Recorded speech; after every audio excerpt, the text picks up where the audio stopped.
दोस्तों, वैसे तो आपने दुनिया में कई बड़े साइको किलर्स के बारे में सुने होंगे, लेकिन अगर मेरी राय पूछो तो उन सभी साइको लोगों का सरदार है ये वाला अमेरिकन साइको। और आज हम इन्हीं भाई साहब की खौफनाक और पागलपन से भरी जिंदगी को एक्सप्लोर करने वाले हैं, जहां बाहर से एक परफेक्ट जेंटलमैन दिखने वाला आदमी अंदर ही अंदर एक बेरहम दरिंदे में बदल चुका था।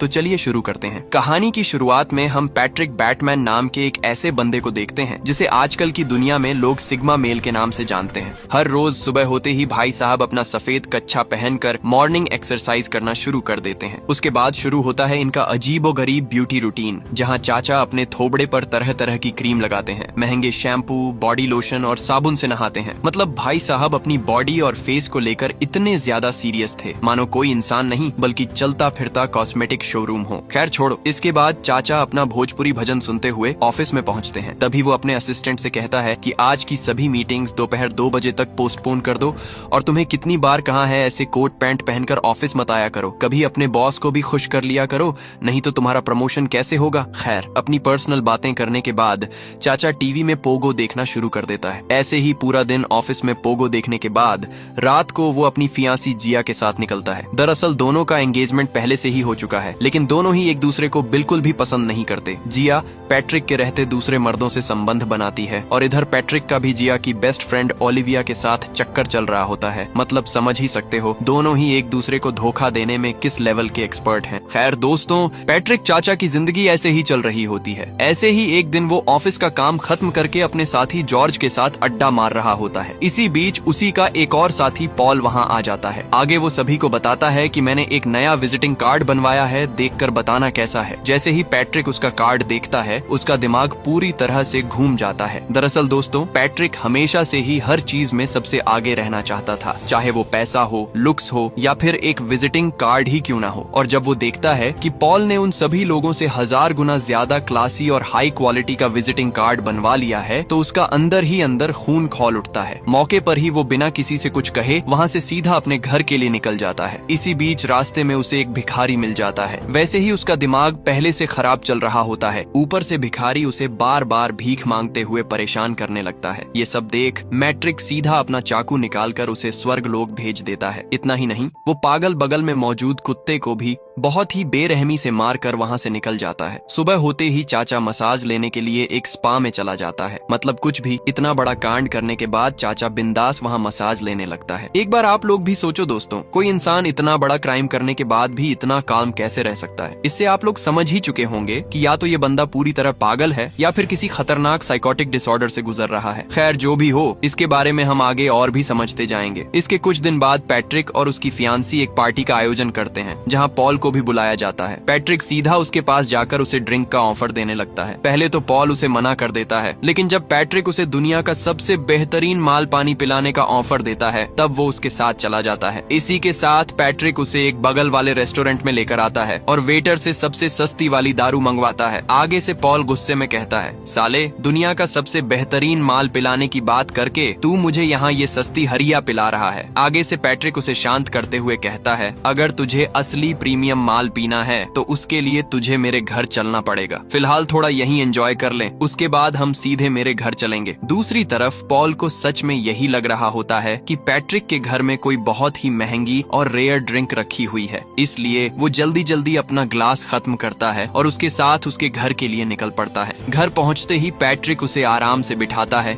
एक म्यूजिक चालू करता है और खुद अंदर जाकर एक प्लास्टिक का रेनकोट पहन लेता है। ये सब देखकर पॉल को थोड़ा अजीब जरूर लगता है, लेकिन तब तक उसे जरा भी अंदाजा नहीं होता कि अगले कुछ सेकंड्स में उसके साथ क्या होने वाला है। इसके बाद पैट्रिक पागलों की तरह डांस करना शुरू कर देता है और इसी बीच वो पीछे से अपना हथियार निकाल लेता है। इससे पहले कि पॉल कुछ समझ पाता, पैट्रिक उस पर बहुत ही बेरहमी से हमला कर देता है और उसे मौत के घाट उतार देता है। मतलब समझ ही सकते हो ये भाई साहब किस लेवल का एक खौफनाक साइको किलर बन चुका था। इसके बाद वह पॉल की लाश को एक बोरी में भरकर घसीटते हुए गाड़ी की डिक्की तक ले जाता है। इसी के साथ वह बॉडी को गाड़ी में डालकर सीधा पॉल के अपार्टमेंट में चला आता है। दरअसल उसे मारने के बाद पैट्रिक उसके घर की चाबी भी चुरा लेता है। घर में घुसते ही वह एक सूटकेस निकालकर पॉल के पासपोर्ट के साथ साथ उसके कुछ कपड़े भी पैक करने लगता है। इसके बाद वह टेप रिकॉर्डर में पॉल की आवाज की नकल करते हुए उसकी गर्लफ्रेंड के लिए एक वॉइस मैसेज छोड़ देता है कि मैं 4-5 महीनों के लिए लंदन जा रहा हूँ, वापस आते ही तुमसे सीधा कांटेक्ट करूंगा। दरअसल दोस्तों, पैट्रिक ये ये सब इसलिए कर रहा होता है ताकि पॉल के अचानक गायब होने का असली सच किसी को भी पता ना चल सके।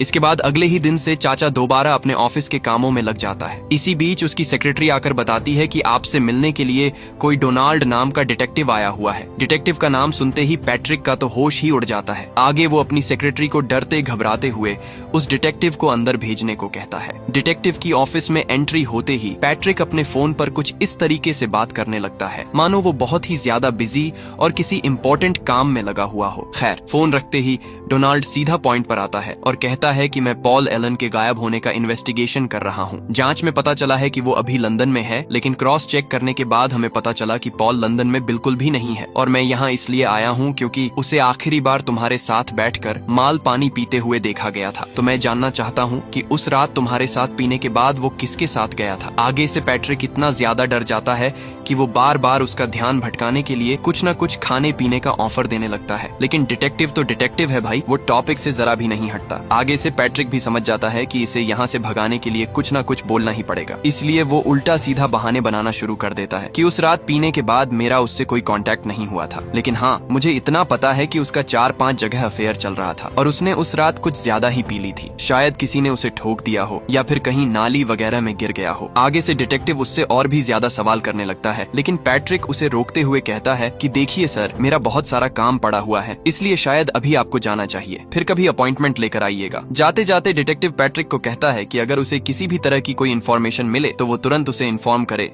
क्योंकि अब डिटेक्टिव भी उसके पीछे लग चुका था, इसलिए उसका दिमाग अब पूरी तरह से हैंग हो चुका था। इसी वजह से अपना दिमाग शांत करने के लिए वो रात को सड़क से एक प्रोस्टिट्यूट को उठाता है। इसके बाद वो एक और प्रोस्टिट्यूट को कॉल लगाकर अपने फ्लैट में बुलाता है। मतलब समझ ही सकते हो दोस्तों, इसका एक से काम नहीं चलने वाला था, इसलिए 2-2 प्रोस्टिट्यूट को बुलाया है। इसके बाद क्या होगा ये तो आप सभी को बहुत अच्छी तरीके से पता ही है, इसलिए मैं उतना डिटेल में नहीं जाने वाला। खैर, अपना काम खत्म करने के बाद वो दोनों लड़कियों का पेमेंट देकर वहाँ से भगा देता है। अगले दिन पैट्रिक फिर से अपने दोस्तों के साथ अड्डा मार रहा था। इसी बीच एक और चाचा आकर पैट्रिक को अपना नया विजिटिंग कार्ड दिखाने लगता है। और जैसे कि आप लोगों को तो पता ही है, भाई साहब किसी को भी खुद से बेहतर देखना बिल्कुल बर्दाश्त नहीं कर पाते थे, इसीलिए उसका एक बार फिर अंदर ही अंदर खून खौलना शुरू हो जाता है। वो उस आदमी का पीछा करते करते वॉशरूम तक पहुंच जाता है। वहाँ पैट्रिक ग्लव्स पहनकर उसका गला दबाने के लिए आगे बढ़ता ही है कि तभी कुछ ऐसा हो जाता है जिसे देखकर पैट्रिक का सारा गुस्सा ही गायब हो जाता है। दरअसल सामने वाला चाचा एक गे निकलता है और ऊपर से वो पैट्रिक को भी अपने जैसा ही समझ रहा होता है। यहाँ सच में दोस्तों, पैट्रिक चाचा का रिएक्शन देखने लायक था। आगे वाला भाई साहब तो पैट्रिक से शादी तक की बातें करने लगता है। ये सब देख पैट्रिक चाचा का सारा मर्डर प्लान वहीं ठंडा पड़ जाता है और वो मौके पर ही वहाँ से 9-2-11 हो जाता है। उसका दिमाग यहाँ इतना ज्यादा खराब हो चुका था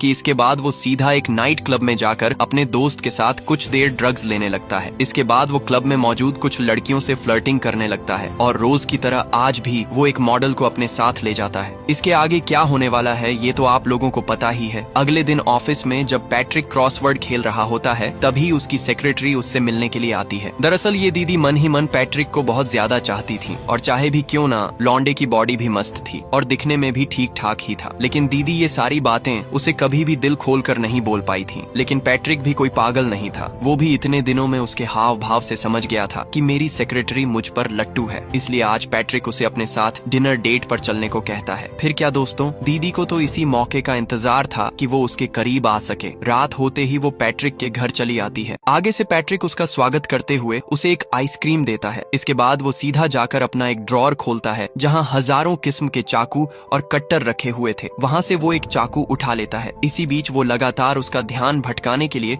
उसे बातों में उलझा कर रखता है। इसके बाद वो दूसरी अलमारी से एक और औजार निकालता है। वो उस औजार को इतना शातिर तरीके से छुपा कर लाता है कि उस लड़की को उसकी भनक तक नहीं लगती। खैर, इसके बाद पैट्रिक उस औजार को सीधा उसके सिर पर मारने ही जा रहा होता है, लेकिन तभी वॉइस मैसेज में उसकी गर्लफ्रेंड जिया का एक वॉइस नोट आ जाता है। वहाँ जिया का वॉइस नोट सुनने के बाद वो लड़की समझ जाती है कि पैट्रिक और जिया अभी भी रिलेशन में हैं और उसने मुझे यहाँ इसलिए बुलाया क्योंकि उसे मेरे साथ बस मजे लेने थे। ये सब सुनने के बाद दीदी काफी उदास हो जाती है। आगे से पैट्रिक भी उसका ऐसा उदास चेहरा देखकर उसे मार नहीं पाता। जैसे कि आप लोगों को पता ही है कि ये साइको किलर बस उन्हीं लोगों को मारता है जो कंपटीशन में उससे आगे बढ़ना चाहते हैं या फिर जो ज्यादा खुश रहते हैं, क्योंकि किसी की खुशी उसे बिल्कुल भी बर्दाश्त नहीं होती। इसलिए वो अपनी सेक्रेटरी को नहीं मारता और उसे वहाँ से जाने को कहता है। इसी के साथ रात दीदी वहाँ से रोते हुए चली जाती है। अगले दिन ऑफिस पहुँचते ही पैट्रिक देखता है कि उससे मिलने के लिए फिर वही डिटेक्टिव आया हुआ है। आते ही डिटेक्टिव पूछता है, क्या भाई कुछ पता चला कि नहीं? इस पर पैट्रिक शांत होकर कहता है, हाँ, रिसेंटली मुझे पता चला है कि वो अभी लंदन में ही है। दरअसल वो खुद को अंडरग्राउंड करना चाहता है। असल में उसका बहुत सारी लड़कियों के साथ रिलेशन चल रहा था, इसलिए जब उन लड़कियों को पता चला कि वो एक साथ सभी का काट रहा है, तब सब उसके पीछे हाथ धोकर पड़ गईं। इसी डर से वो अमेरिका छोड़कर लंदन शिफ्ट हो गया। ये सुनकर डिटेक्टिव हैरानी से पूछता है, क्या मजाक है? तुम श्योर हो कि वो लड़कियों की वजह से ही लंदन भागा है? इस पर पैट्रिक कहता है, जी हाँ सर, मैंने तो ऐसा ही सुना है। अब दोस्तों, ये डिटेक्टिव इतना भोला निकलता है कि पैट्रिक की लगभग हर बात पर भरोसा करने लगता है। जाते जाते वो बस इतना कहता है कि अगर कोई और जानकारी मिले तो तुरंत इन्फॉर्म कर देना। डिटेक्टिव के जाते ही पैट्रिक का मूड फिर से खराब हो जाता है। रात को ऑफिस से लौटते वक्त उसे फिर वही प्रोस्टिट्यूट दिखाई देती है, लेकिन इस बार क्रिस्टी उसके साथ जाने से साफ मना कर देती है, क्योंकि पिछली बार पैट्रिक ने कुछ ज्यादा ही खतरनाक तरीके से गाड़ी चलाई थी। लेकिन पैट्रिक उसे मोटी पैसों की गड्डी दिखाता है, जिसे देखकर क्रिस्टी दोबारा उसके साथ अपार्टमेंट जाने के लिए तैयार हो जाती है। और जैसे कि आप लोगों को तो पता ही है कि ये चाचा का एक से काम नहीं चलता, इसलिए वो पहले से ही एक और प्रोस्टिट्यूट को अपार्टमेंट में बुलाकर रखा था। फिर क्या दोस्तों, हमेशा की तरह वो दोनों लड़कियों से थोड़ी देर बात करता है और जिस काम के लिए उसने दोनों को बुलाया था वो काम करना शुरू कर देता है। लेकिन इस बार वो मौके पर ही एक लड़की को मार देता है। ये दृश्य देखकर दूसरी लड़की वहाँ से धूम दबाकर भागने लगती है, लेकिन तब तक पैट्रिक उस लड़की को खत्म करके अब इसके पीछे लग जाता है। क्रिस्टी भागते भागते अपार्टमेंट के अलग अलग चेम्बर्स में घुसने लगती है, जहाँ बस लड़कियों की कटी हुई डेड बॉडीज टंगी हुई होती हैं। इसी के साथ वो किसी तरह उसके रूम से निकलकर बिल्डिंग में मौजूद दूसरे अपार्टमेंट्स के दरवाजे खटखटाने लगती है, लेकिन कोई भी दरवाजा नहीं खोलता। इसलिए वो ऐसी हालत में ही सीढ़ियों से नीचे उतरने लगती है, लेकिन मौके पर ही वहाँ पैट्रिक पहुँच जाता है। ऊपर से वो सीधा अपना चेन सॉ उस लड़की के ऊपर फेंक देता है, जिससे उस लड़की की मौके पर ही मौत हो जाती है। उस लड़की को मारने के बाद पैट्रिक अपने पैसे निकालने के लिए एक एटीएम में जाता है, लेकिन कार्ड से उसका पैसा नहीं निकल रहा था। एटीएम में एक ही मैसेज बार बार पॉपअप हो रहा था कि एटीएम मशीन को बिल्ली खानी है। लकीली उसके बगल में ही एक बिल्ली पड़ी हुई थी। वो उसे उठाकर मशीन के आगे गोली मारने वाला था, लेकिन तभी ऐसा करते हुए एक बुढ़िया उसे देख लेती है। मौके पर ही वो बिल्ली को छोड़कर बुढ़िया को ही ठोक देता है। इतना तेज गोली की आवाज सुन वहाँ पुलिस भी पहुँच चुकी थी। इसी के साथ पैट्रिक तुरंत वहाँ से भागकर पार्किंग में अपनी गाड़ी खोजने लगता है, लेकिन तभी दो पुलिस ऑफिसर्स की गाड़ियाँ उसे आगे से घेर लेती हैं। एक इंस्पेक्टर उस पर बंदूक तानते हुए कहता है कि तेरा खेल खत्म, अभी सरेंडर कर दे। लेकिन पैट्रिक उसका कोई भी बात नहीं सुनता और वहाँ मौजूद ऑफिसर्स को गोलियों से ठोकना शुरू कर देता है।